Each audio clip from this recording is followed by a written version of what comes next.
Welcome back to the Philly Film Room podcast. Along with Eric Sidewater, I'm Nick Waters, and today we are going to be talking about cornerbacks. Make sure to check out our companion videos that we released already, as they are great videos to pair along with this podcast. Now, on top of that, the Eagles have drafted Quinyon Mitchell and Cooper DeJean. They brought in Isaiah Rodgers, who is balling out in OTAs. Keely Ringo is another year older, and again has appeared to be balling out in OTAs. Avonte Maddox is back. And we haven't even included Eli Ricks, who was third in snaps among the rookies last season. Overall, I've never been more excited for the corner group as a whole. Eric, what are your thoughts on the unit? Yeah, it's very interesting to look compared to last year and as I mentioned this in our individual pods, that the Eagles were desperate for any corner who could play. They had that rotating carousel of slot corners who could not cover after Maddox got hurt. And obviously, Bradbury, we've talked about that ad nauseum. Now they have the opposite problem, which is they have players who are talented enough to either deserve playing time, or there was enough draft capital invested in them where you would want to get them on the field to develop them. So it's a great change from last year in that sense. But now it's on the coaching staff to ultimately sift through all of those players and figure out who deserves to be on the field the most often. And now you might have a scenario where you're rotating players in as a luxury, not because you're desperate. Now, before we even talk about some of the specific cornerbacks on the roster, I think it'd be valuable to talk about how Fangio even likes to use those corners. So, Nick, as a former defensive back yourself, how would you kind of characterize how Fangio uses his cornerbacks as opposed to maybe how you would see some other defensive coordinators use them? Yeah, so I mean, there's obviously some corners that are just going to, or some coaches that are just going to have their corners get up in your face and press guys at the line of scrimmage and lock up with guys. And the best corners will follow around the best receivers throughout the game, or they'll come up with ways to at least man up the best receivers and then double him with a guy. But Fangio's scheme is definitely less press. It's definitely off coverage, but everyone calls it soft coverage. But really, what you're doing is you're mixing and matching the routes based on the way the receivers are released and the route combinations they're running, and you're trying to match those receivers to give yourself the best leverage to play those routes. And really, what's happening in those coverages is they start off and it's called zone coverage, but it transitions into man coverage. Really beyond like for the corners, if you're playing their match three coverage or they're playing their quarters coverage, if the receiver goes beyond 5 yards from the line of scrimmage, it's usually turns into man coverage. If he goes under 5 yards from the line of scrimmage, he zones off and plays traditional zone. So even though it's zone coverage, they play a lot of man principles, but because they're playing it from a zone coverage, it gives you the ability to kind of leverage routes and have other zone defenders that you can kind of squeeze the routes and the receivers too. So when we're looking at these guys, even though they're asked to play zone coverage, just remember that a lot of the man coverage traits that you're asked to play really come to light in this system. So on top of that too, another thing that the Fangio system will do, they major in a lot of cover six and a lot of cover eight. That's going to have one of the corners playing a flat coverage and a cover on a with a cover two safety behind him. So that allows the corner to get up and press the receiver, sink underneath the route, and then rally to throws underneath. So you do want these corners to be able to tackle a little bit, and you want your players on defense to be able to tackle overall. But those are just some of the major coverages that you're going to see them run consistently. On top of they do run man coverage, they run it at about 17% clip. But outside of that, their major coverages are cover three about 35% of the time. And then they play their split field coverages, cover four, and the cover six variations about a combined about 33 to 35% of the time. Now, the inside corners, I got to touch on a little bit. When you're playing slot corner, it's different than playing outside corner. Now, they do play a lot of, when they play cover three, it's essentially like playing man coverage.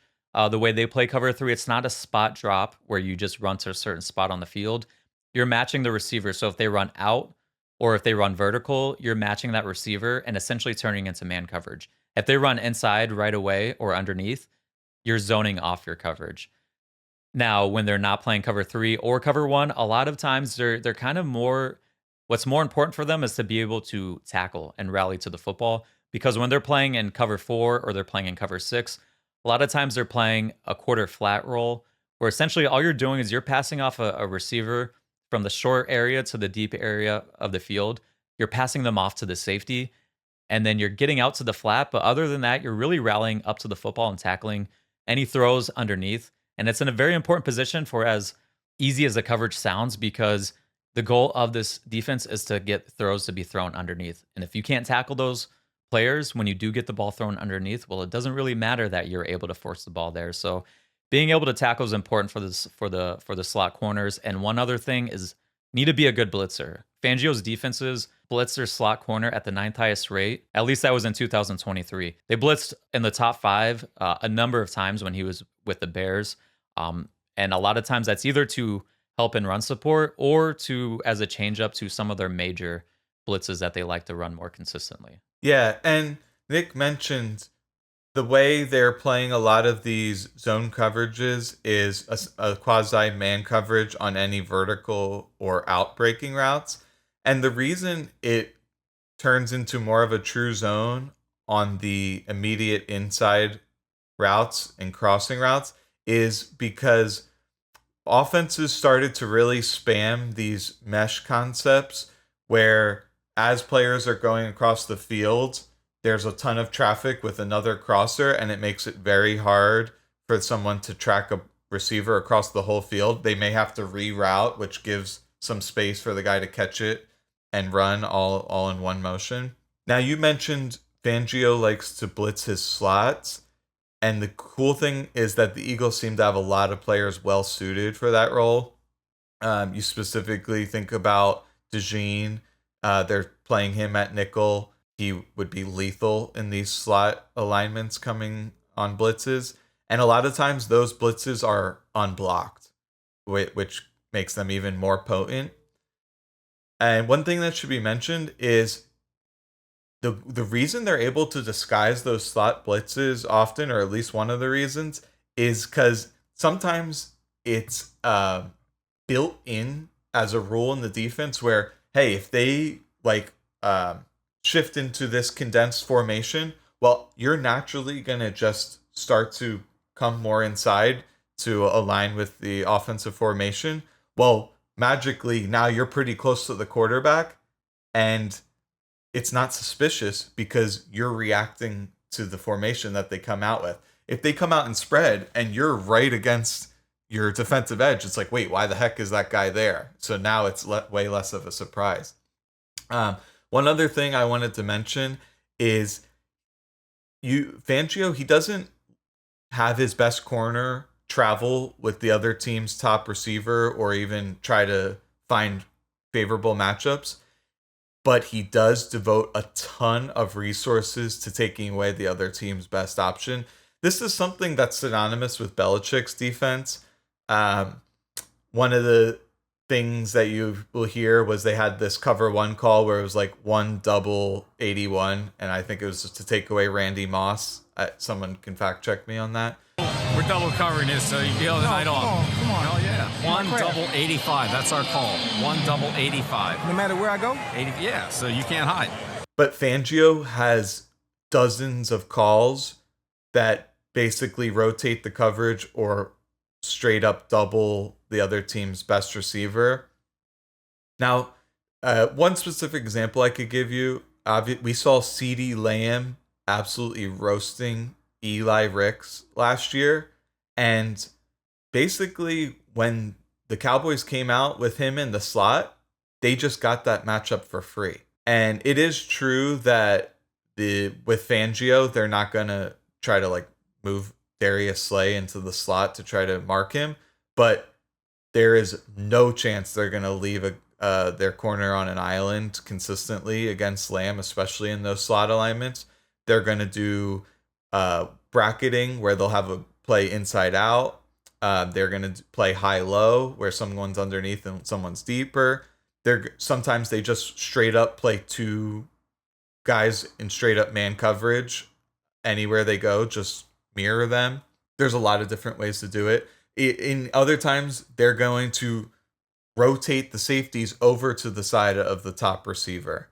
And of course, and that can even extrapolate to tight ends if you're going against like a Travis Kelsey or Mark Andrews, um, or pass catching running backs like McCaffrey.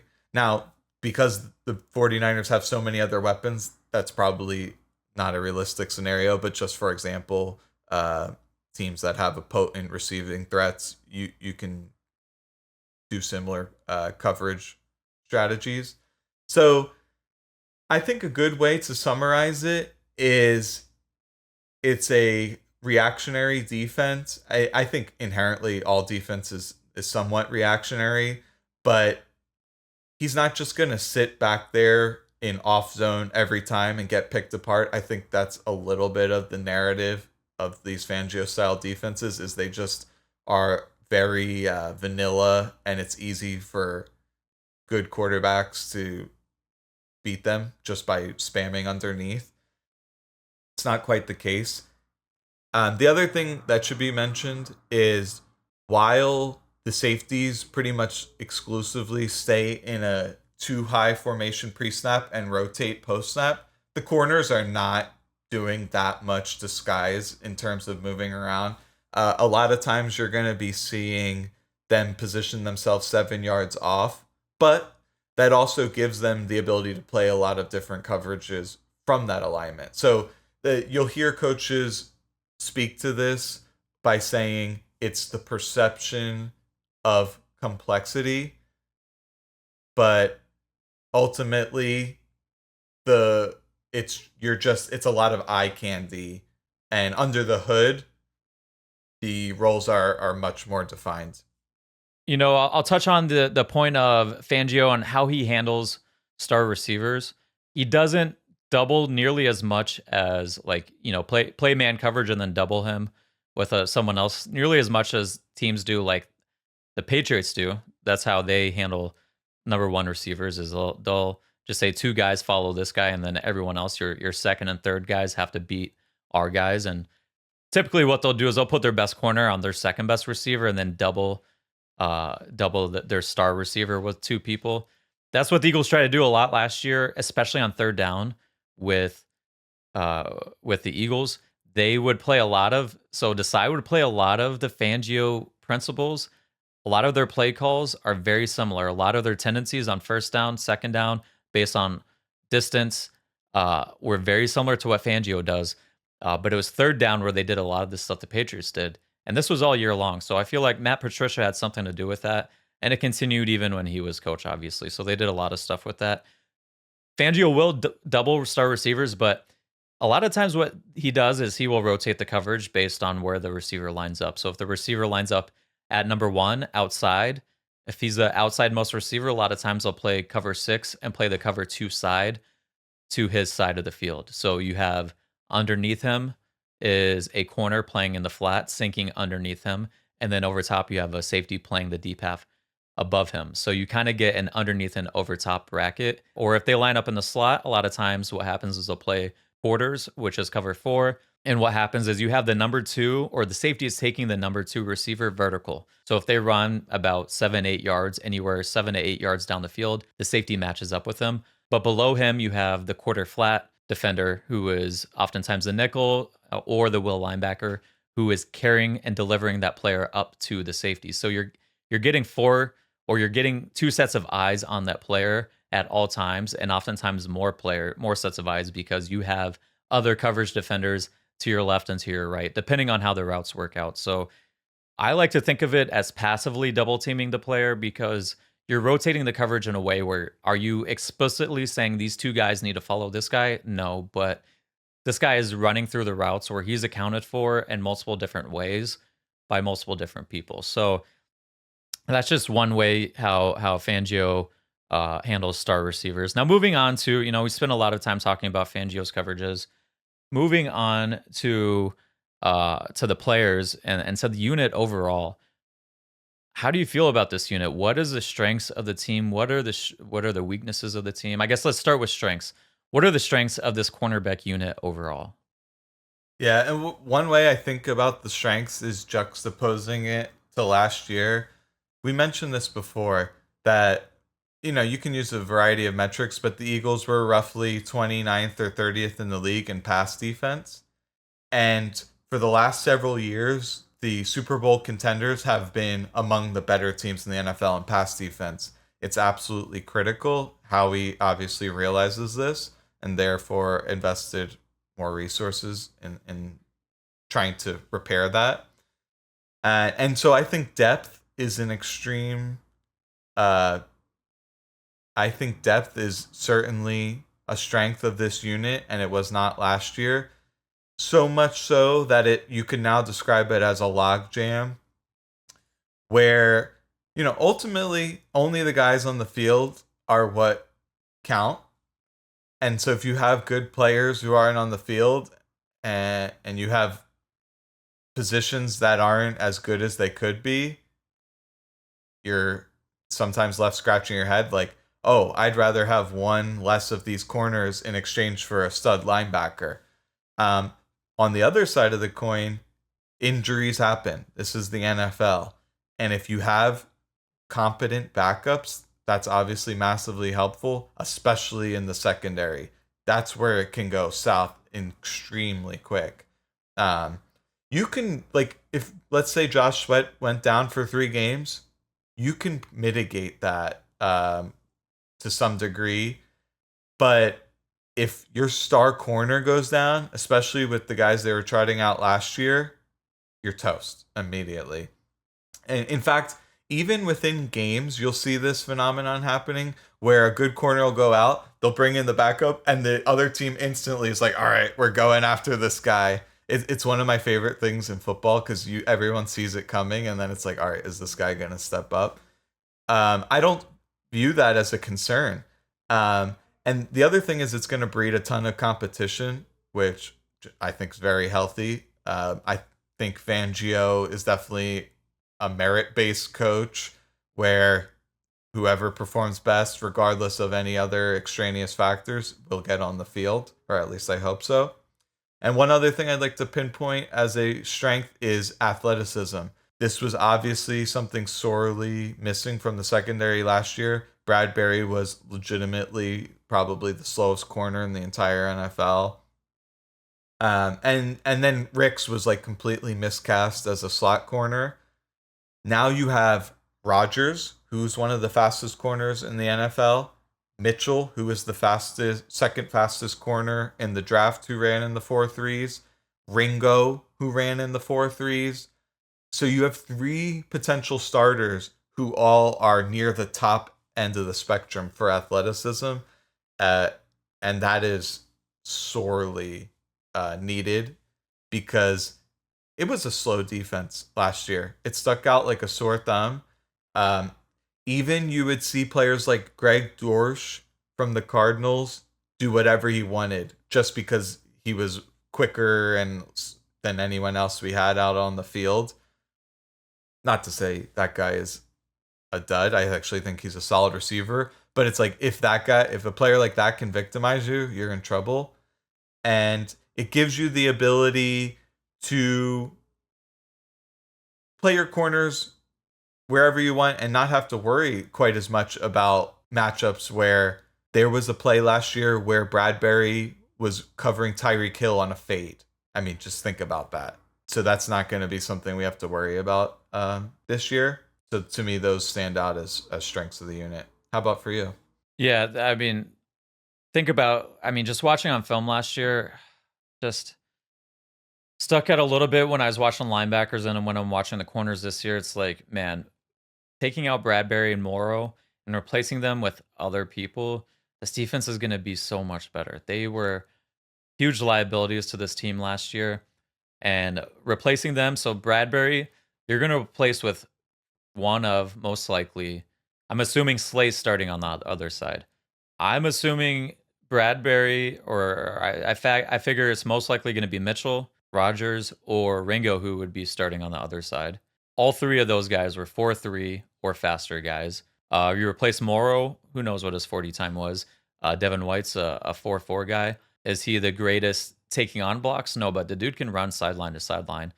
And then you add in at nickel replacing Ricks as well with whether it's Maddox or whether it's DeJean or however they want to, even if it's Sidney Brown.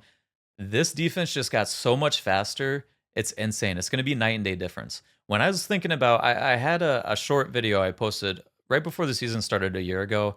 I was looking at the special teams, and I was comparing the special teams, their kickoff and punt teams to from 2022 to 2023 because a lot of people were talking about how bad that unit was and uh, Michael Clay needed to be fired. He sucked, and now he's a good coach, right? But what happened?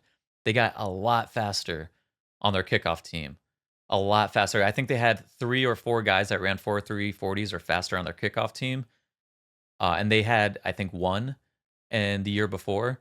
So you add that much more speed to a unit, especially a unit like kickoff where pursuit matters so much and punt matters so much. It flipped it around. Defense isn't all that different.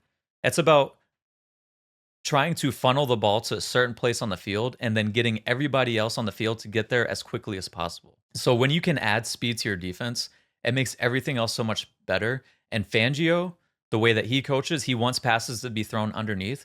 Well, guess what? The guys that can close faster than everyone else are going to play better than everyone else because they can close space, they can take away air from the offense and eliminate that leakage that we talked about in other episodes, or I don't remember if it was this episode, but that leakage that Bradbury was giving up, that leakage that Morrow was giving up, is gone when you have these guys that can run and fly to the ball as fast as these guys. So athleticism is definitely a strength of this unit. You add in the size as well; it's not just getting faster. Obviously, Rogers is smaller, but outside of him, you add in DeJean, who is all of 200, 205. You add in Ringo, who is, I think it was 207 at the combine. You add in Mitchell, who is 195, 200 range. You watch the video of him squatting 500 pounds, 4 reps, not just a 1 rep max. This is a whole lot bigger, stronger, and faster unit, and that's a lot of what football is built around: being bigger, faster, and stronger than your opponents. So I think we could see a night and day difference from this unit, and I really think this unit could be one of the strengths of this defense even though they are a little bit younger. Now they have the athleticism, they have the versatility as well.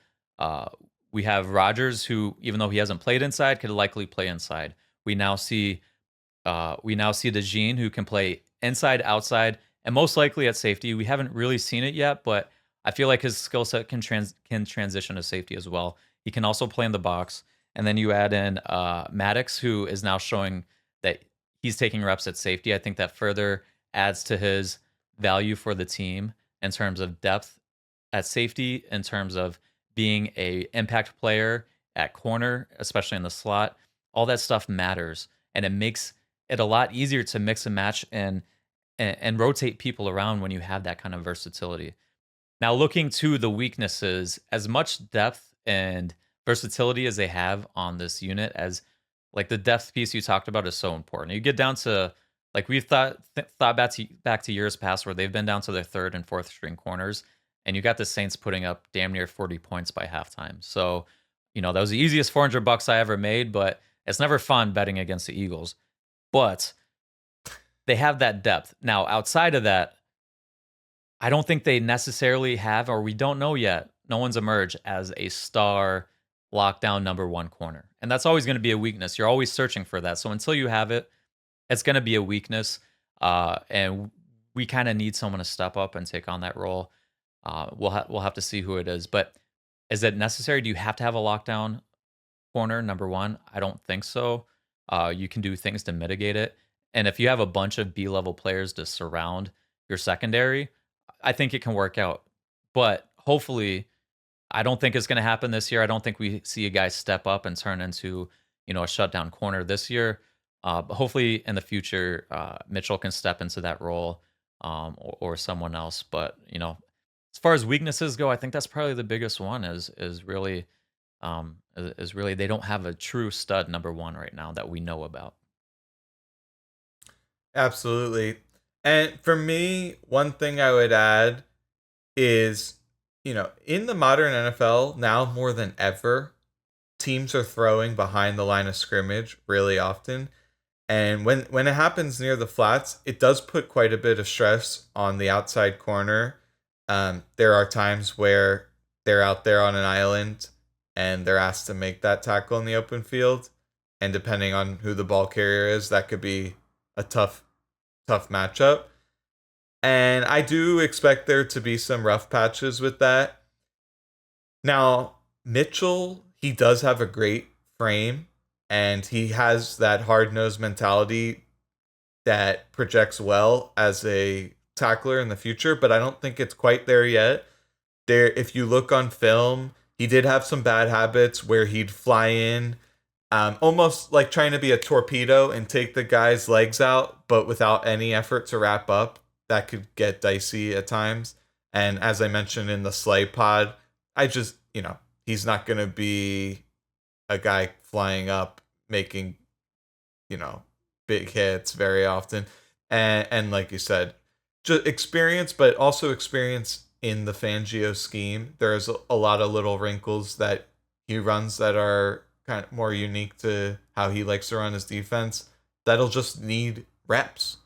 And it might, I think it's very possible that the first several weeks you see that those hiccups, and hopefully, as opposed to last year where it got worse, it starts to get better as the season goes on, and I think that's a reasonable expectation, especially considering that some of these young guys are going to get snaps, and they need cohesiveness to really put their best foot forward. That's what I see as the weaknesses. And as you mentioned, there's between Ringo, Rodgers, and Mitchell, there's 3 candidates to emerge as a stud corner. Now, I highly doubt that would materialize in year 1, but over the next couple of years, I think that's when you would see that. But immediately this year, you're not going to have a Jair Alexander or Sauce Gardner out there. But if you have 3 or 4 solid cornerbacks, that goes a long way. Realistically, you're only as good as your weakest link. That's what we saw with Bradbury last year. A lot of those top secondaries had multiple good corners. You look at the Chiefs with McDuffie and Snead. You look at the Jets with Gardner and Reed, and they even have Carter in the slot, who's awesome. And Lenore and Ward, San Francisco, Brandon Stevens and Marlon Humphrey on Baltimore. It's pretty much across the board that these guys are having more than one solid corner, and I think the Eagles are on par with that next year. It just may take some time to show its full potential. Yeah, there's always things you can do to help out your coverage if you don't have, like, having a lockdown guy helps out the rest of your defense because you can, shut down one guy and then rotate your coverage to covering everyone else. Then you can get true double teams on multiple different players in the that are running routes. But you can still have a good secondary with a bunch of guys that aren't your true shutdown shadow corners. So, and like you just mentioned, a number of teams that have very good corners, but I wouldn't call them like the best corners ever, but they still have very good secondaries. Now, you want some guys that are playmakers for sure. One thing about Slay, he does give up plays, but you know what? He does make big plays. Mitchell, he makes big plays. DeJean takes the football away, so whenever he gets on the field, we'll be looking for that. We didn't have this last year. We didn't have guys outside of Slay that were really taking the football away. Slay and we'll get to talk about him next week, but Reed Blankenship, those were the guys really taking the ball away last year, and they need someone else to add to that and pair to that unit. So I'm with you on Quinyon. I wanted to mention one thing about Quinyon. He's not a big hitter. For as big as he is, you'd hope that he laid the boom a little bit more. He'll hit receivers, but if he has like a running back or a tight end running at him, he's more of a catcher. He doesn't put himself in the best body positions to truly explode into players. A lot of times his weight's a little far back. He doesn't have his feet behind him, so he can truly unload his power angles into a player. He's more so catching and dragging and wrapping down. Now, that's fine, right? You don't make big highlight plays. You're probably not going to force fumbles that way unless you're really catching and raking the ball out, and that's a technique of its own. But what he does do well is I do think he does fly downhill quickly, or he at least shows the ability to do it and take away space, and that's huge from the offense. Defense is all about constricting space and taking away space from the offense. And so even if he may not be making the plays, even guys that miss the tackle, if they're able to make that guy miss at the line of scrimmage as opposed to 5 yards down the field, that slows that guy down for everyone else on the defense to pursue to. Like we talked about having faster players on your defense. When you force that guy, even if you miss, you force that guy to cut back, you're forcing him to cut back into those faster players that are running to the ball. I think these guys are going to do much better. That was the difference between Bradbury and Ringo right away on the field is Ringo didn't hesitate. He saw the crack coming, got down right away. So even if he was out of position, he forced the running back to bubble and run sideways, and that allowed the rest of the defense to show up. So I think he'll help out in that area, and then hopefully some of his tackling can improve a little bit, so he can become one of the best in the league. But I imagine him Yeah, flying around will help. Go ahead. you mentioned playmaking. One thing I think we should mention, you hear that old adage about had that guy been able to catch, he'd be a wide receiver. I think that applies to Quinyon Mitchell in spades. He has brick hands. But people talk about his ball production because almost all of his career picks happened against some backup quarterback in one game. He could have had like 8 interceptions last year, and he just simply dropped a lot of picks. That this is something that can be improved. I would work the jugs with him. It's impossible to predict if he can get better hands. Yeah. But if he can, it would go a long way because he's in position a lot. Yeah, so he legitimately had 8 dropped interceptions over the course. Is either course of 2 years or the course of 1 year. I think it was the course of the past 2 years. It might have been his insane junior year where he had like, I think it was 5 or 6 interceptions. Now, he did have those 4 in one game. He also had 2 more that didn't count due to penalties on teammates. So he had 8 total interceptions, 2 that didn't count due to penalties, and then another 8 dropped interceptions. That's on top of all his other forced incompletions. He could have had legitimately 16 interceptions over the past 2 years. Insane numbers. So that just gives you an idea. Yeah, is he dropping the ball? Sure. He's also making a ton of plays on the ball, and he's putting himself in position to not just swat the ball away, but take the ball away. And he does take the ball away and make plays. Now, let's move on to who we think are going to be the top guys outside. We got Slay that I really think's in rotation. You got Ringo, Rogers, Mitchell. I think DeJean is going to have a chance to play outside. Who knows? Maybe DeJean ends up being the better player outside between the two of Mitchell and DeJean. Crazier things have happened. We got Bradbury in the mix as well. We haven't even talked about Eli Ricks. I shouldn't say Bradbury in the mix, but he's there right now. Eli Ricks is still on the team. We got Job, who's played outside. Now, I imagine those other guys aren't going to play. I imagine it's a battle between the top 4. But who do you think are going to be the legitimate people to contend for the number 1 spot?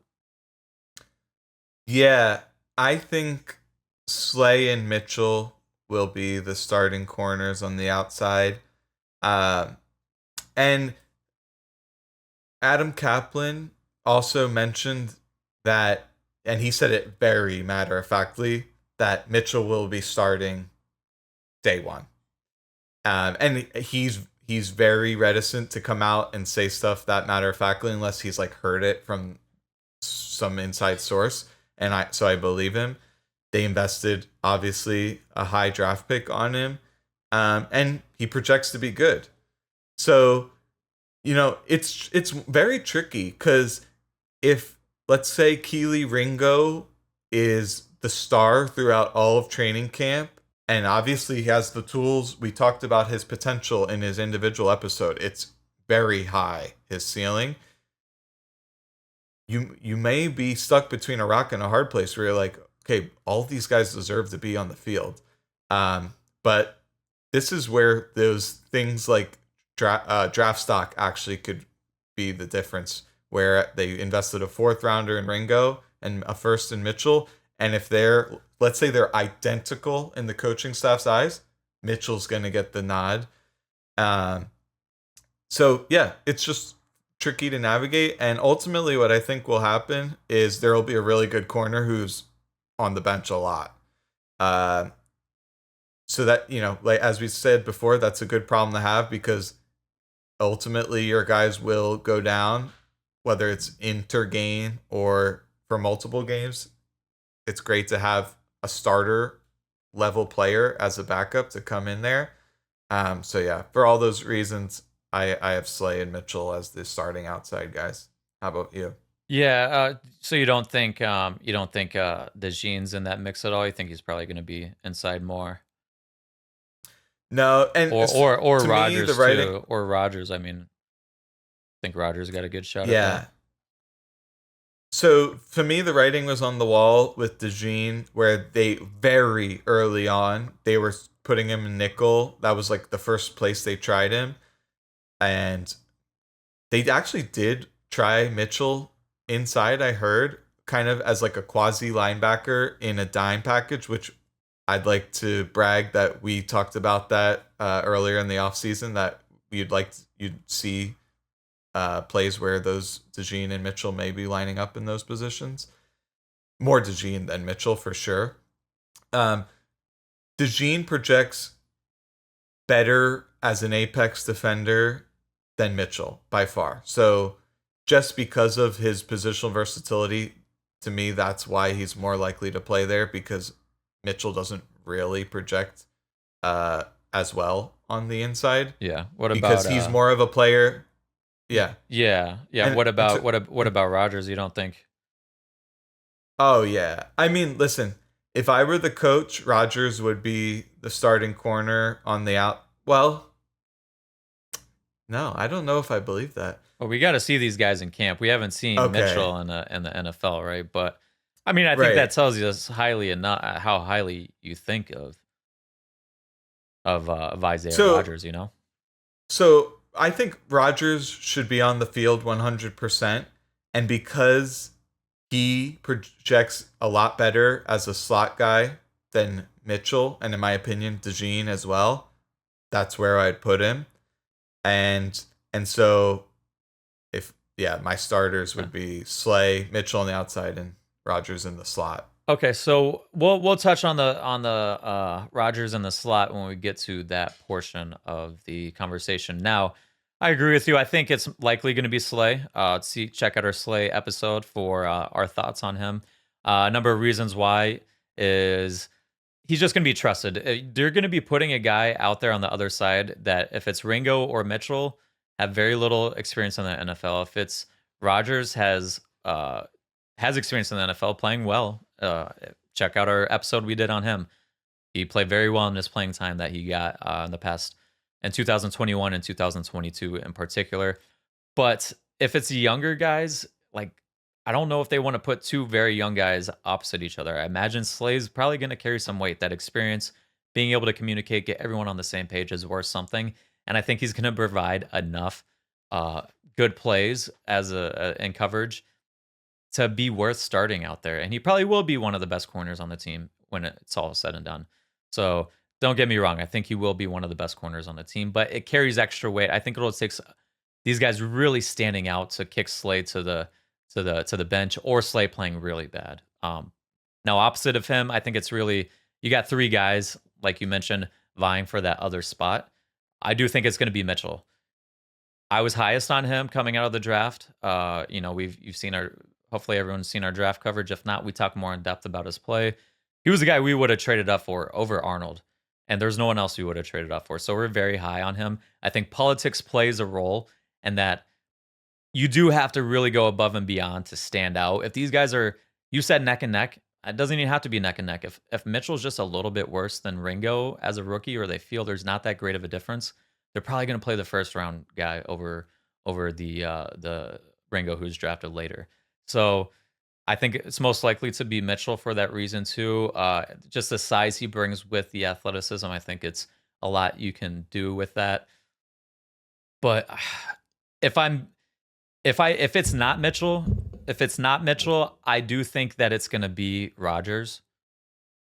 I just think Rodgers is really good, and I think they're gonna find ways, you touched on it, to get all these guys on the field, play dime packages. This is how the strength of the team is in its secondary and in its front four. You gotta figure out a way to get those guys on the field and then take guys off the field, especially linebackers, especially on passing downs. And with the versatility that these guys have, I guess we can switch over to the slot. A lot of these guys can play like DeJean, like this is a corner discussion, but Sidney Brown, Chauncey Gardner-Johnson, these are guys that can come and play in the box.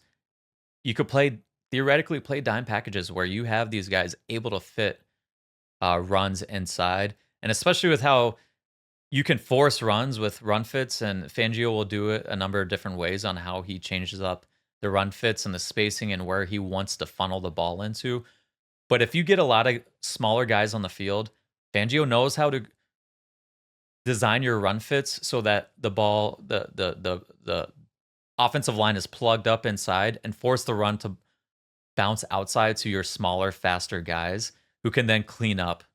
And the Eagles have the personnel to do that inside with Jordan Davis and Jalen Carter. I mean, that's a big unit. So let's move over to the slot position. Who are we looking at there? We got Maddox. We got Tyler Hall, who's put up impressive metrics. DeJean can play there. Is he going to be a full-time starter there? You mentioned Rodgers. Is he going to be a full-time player in that position? How do the Eagles handle the slot corner position in 2024? It's a great question. You know, I think about it this way. Last year, the secondary was garbage. And so I'd rather have less of the players who were on the field last year and more of the new shiny toys. So in that sense, Maddox he would not make the team. Now, when he's healthy, he's really good. He's just pretty much never healthy. And because you have so many talented players outside of him, and he can't really play anywhere other than the slot, I just don't see a spot for him. Why would you go with an unreliable guy?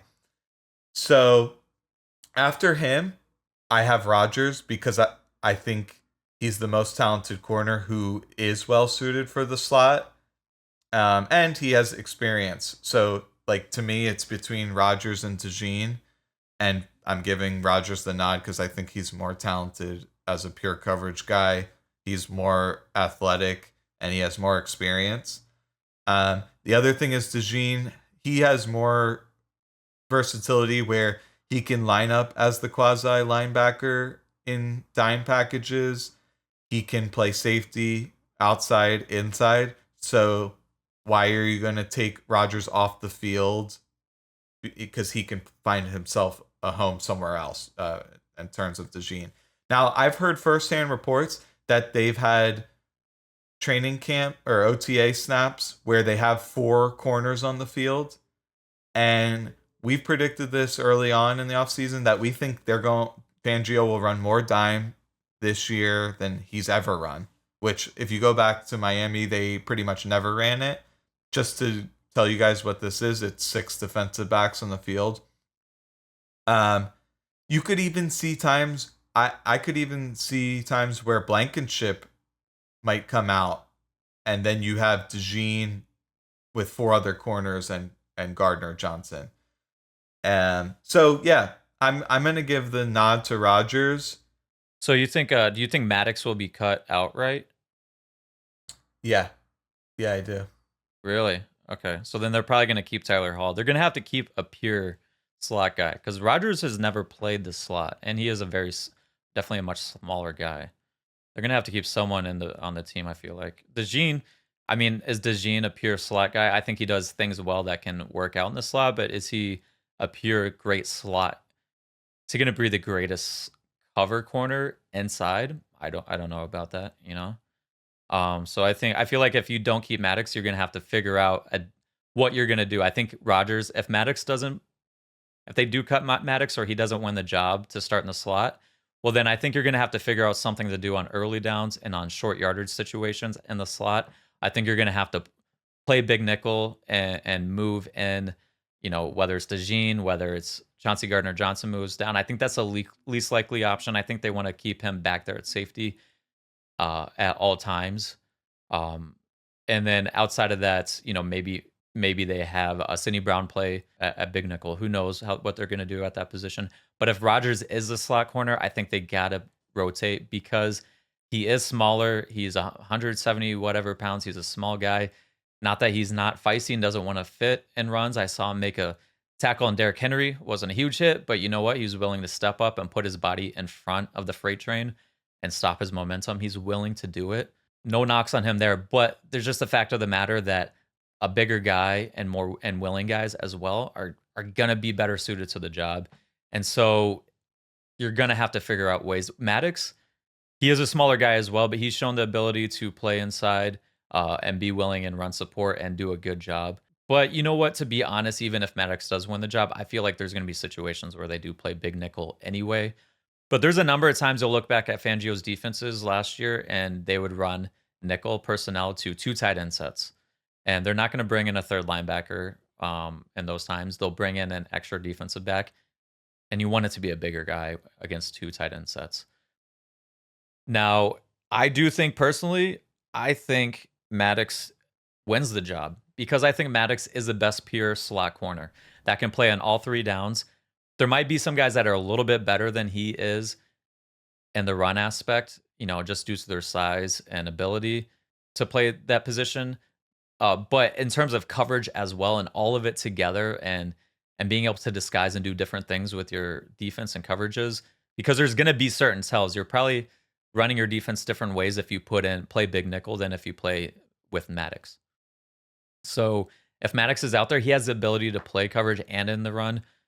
I think he gives you that ability to play, multiple different ways. I think he could win their job outright. But like I said, I think he could also be in a rotational role. I know Maddox is hurt a lot, but until he's hurt, he's really good. Rodgers has also never played in the slot. I think his traits project well to the slot in terms of coverage, his quickness, his change of direction ability, his fluidity, but he's never done it, so it does take some projection. With Maddox, at least I know I have that.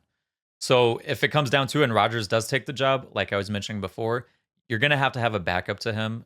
I feel like that is a good pure slot corner. I think I would take Maddox over Tyler Hall at that point in time. So even if he doesn't win the job, I think he's at least a backup on the team. And then the other guys, DeJean, I don't think he's going to be the third down slot guy. I think it's going to be a rotational big nickel type deal. I think, same thing with the other guys we mentioned.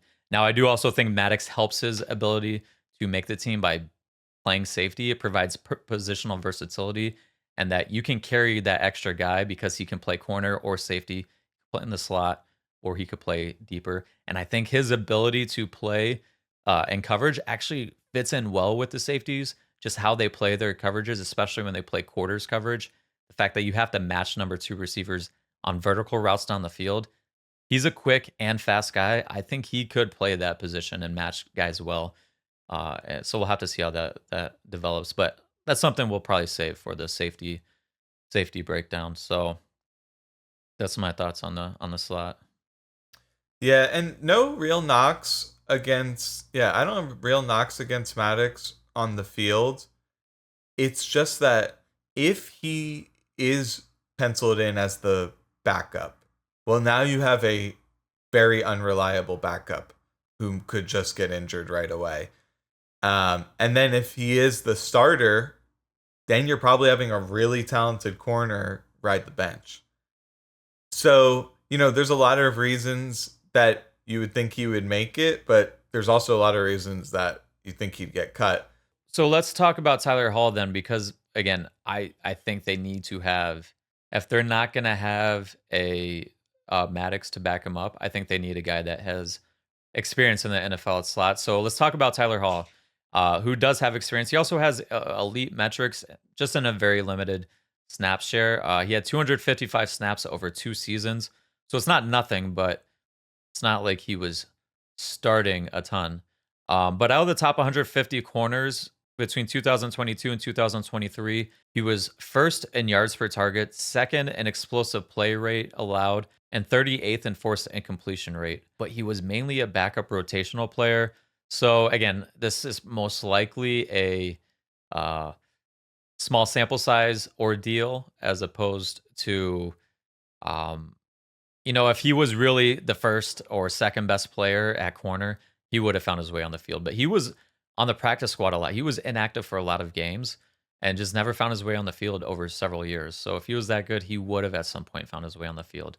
But having said that, uh, there was a lot to like on the tape. Now let's talk about a little bit about why he was kind of his metrics were played that well. The majority of his targets came in some of those roles I talked about from slot corners that I talked about earlier, whereas he was either the hook curl defender or the quarter flat defender and quarters coverage. And you don't have much huge responsibility to lock up guys at that point in time. A lot of times you're matching guys and delivering them to your safeties behind you or to another guy in a zone over.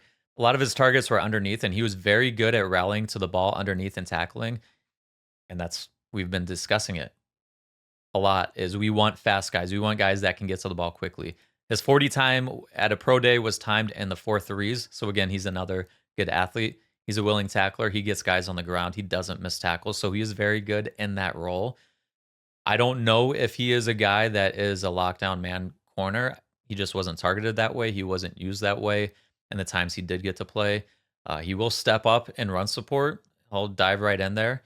He's not a guy that's going to blow people up. He's not the biggest guy in the world. He's actually a little undersized in terms of height. He's I think he was a 185, 5'8", or 5'9", 185 at his pro day. So he's thick for a corner at that height and that weight. But I think he's a guy that can be a good depth piece if you don't want to have Maddox on the team, because of the fact that if he is the backup slot corner, that he might get hurt and you're in that position where you're kind of screwed at that point in time.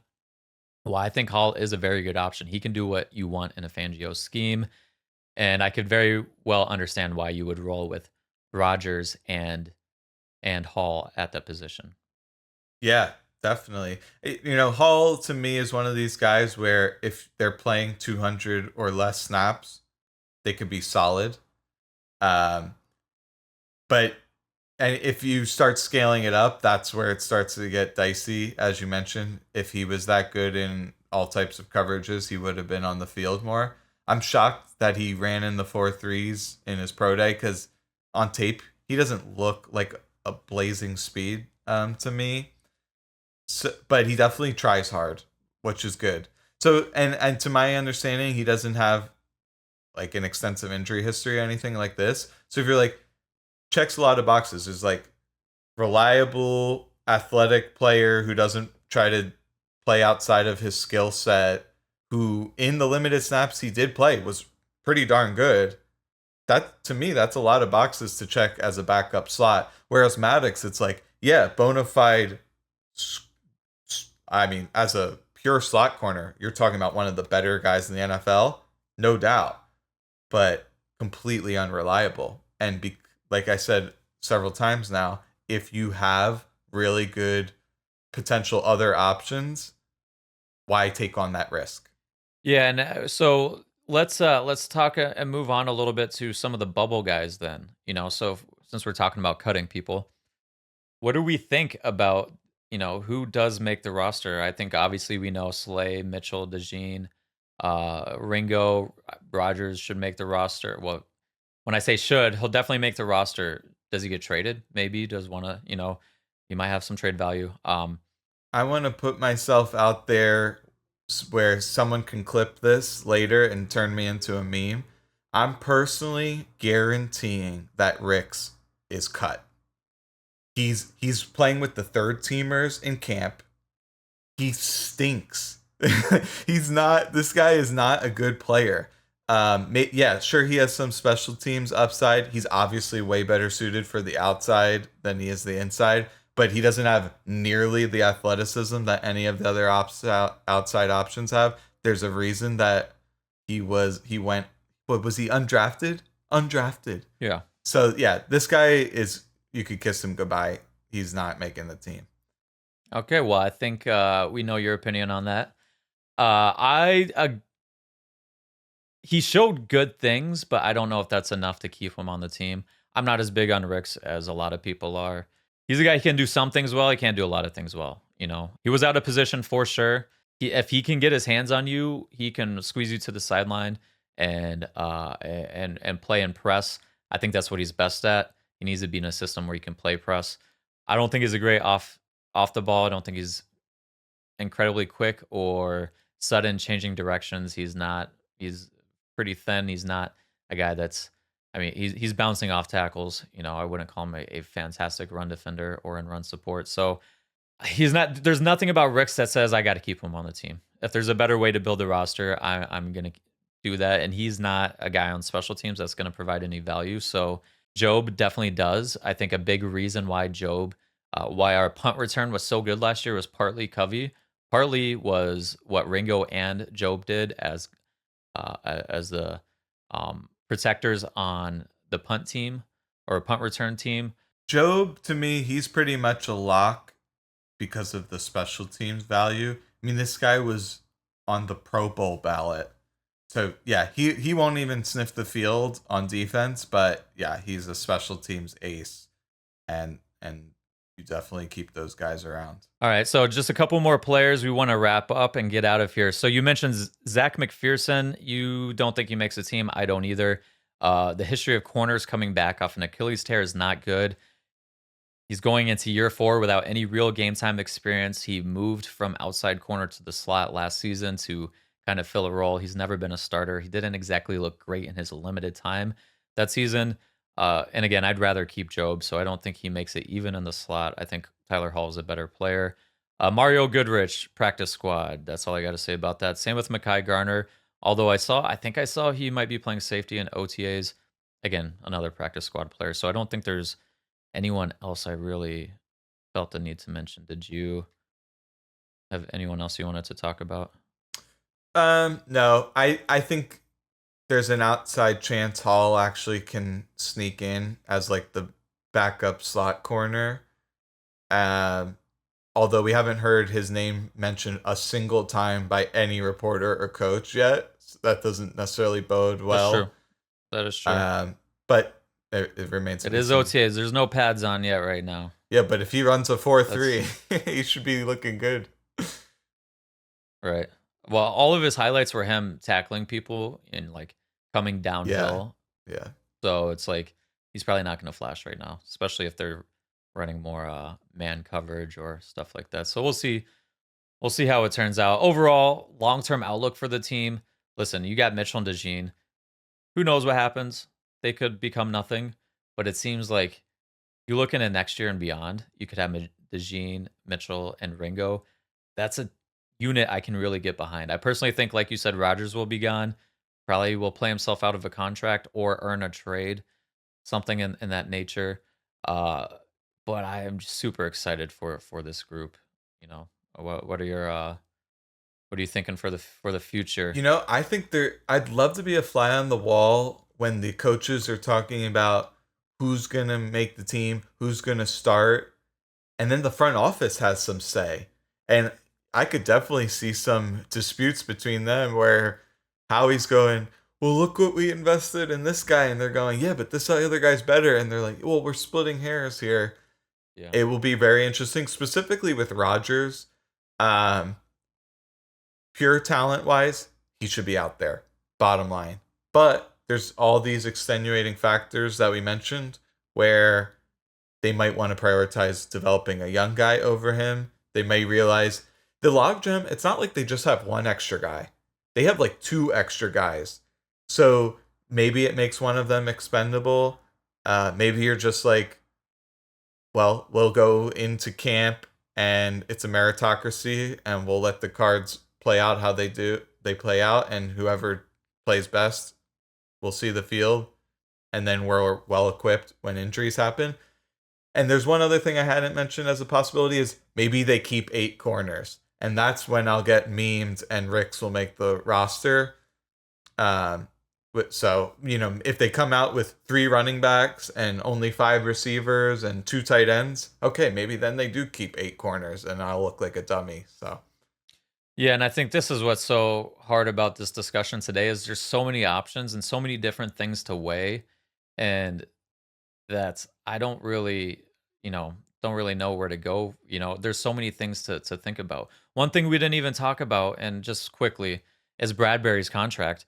The fact that the Eagles are cash strapped next year in terms of their cap space, and I know how he's a wizard. There's not a ton of moves they can do next year.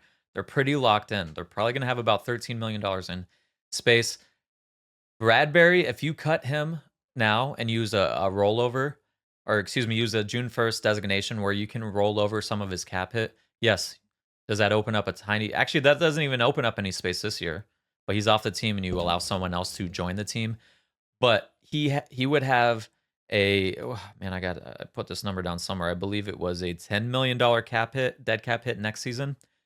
If you cut him, yes, $10.8 million dead cap hit next season if you use a June 1st cut designation on him now. If you use that next year on him, it would be a $3.1 million dead cap hit. So I think Spot Rack has him at like $13 million in cap space. You cut him now, that drops. That's going to be much tighter. So that's a $7 million change in cap space. So I think you want to kind of weigh that into the equation as well. I think he may end up being on the team because of team building future endeavors. So we'll see how that plays out. Now, there is an option outside of that. You can roll over your cap space. The Eagles currently have a ton of cap space. They almost have too much cap space to use this year. So you can roll over what you don't use this year. But because they are a contending team, they're going to use some of that cap space. I don't know how much they'll have left. So it is something where you could just cut Bradbury outright this year and just try and eat that entire cap this year. Or you could just try and eat some of that $10 million dead cap next year with your rollover and cutting him this season. So again, like I was trying to end the podcast with saying, there's so many different options and so many different ways at so many different positions. These are my early predictions. Injuries are going to change everything. Who knows what's going to happen? But here's a good thing. These are all good problems for the Eagles. So I'm very excited for the current situation for this team and the future situation for this unit. So stay tuned because we're going to keep rolling down the rest of the position groups. Next week, we'll be looking at safeties.